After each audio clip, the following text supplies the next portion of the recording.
How to send photos on Google Drive.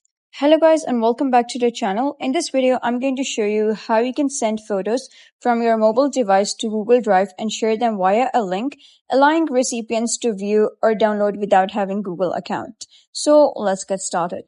First of all, open your Drive, and once you do so, simply navigate to either Home, Start, Shared, or Files wherever you wish to create the folder.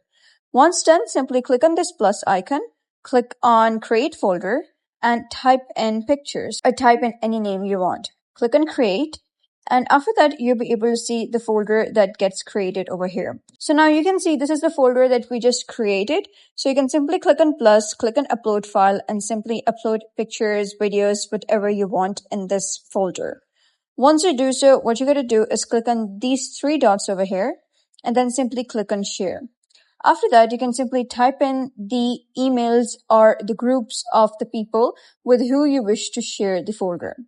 If not, you can also click on this over here, that is this icon, and you can make the link public. You can either restrict the access to limited number or group of people, or you can simply make the link public. To do that, click on this over here and click on this restricted again. After that, click on anyone with link. Wait for it to get updated. Now you can see anyone with the link can view the folder. If you wish to change the privilege from viewer to editor to commenter, you can do that over here as well. Once done, you can simply head over, click on this icon over here in order to copy this link. The link will be copied to clipboard. You can simply share it to anyone you want. Now we have copied the link. You can send it to anyone, such as type in the message, and they will receive the link and open the link and get an access to the folder. Now let us check whether it is working or not. So we're going to go to a new tab and paste the link over here. Click on search.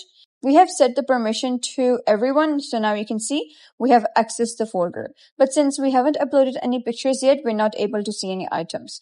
So that's basically how you can send photos in Google Drive link in mobile, be it iOS or Android. So if you found this guide helpful, give it a thumbs up and don't forget to subscribe for more helpful tutorials.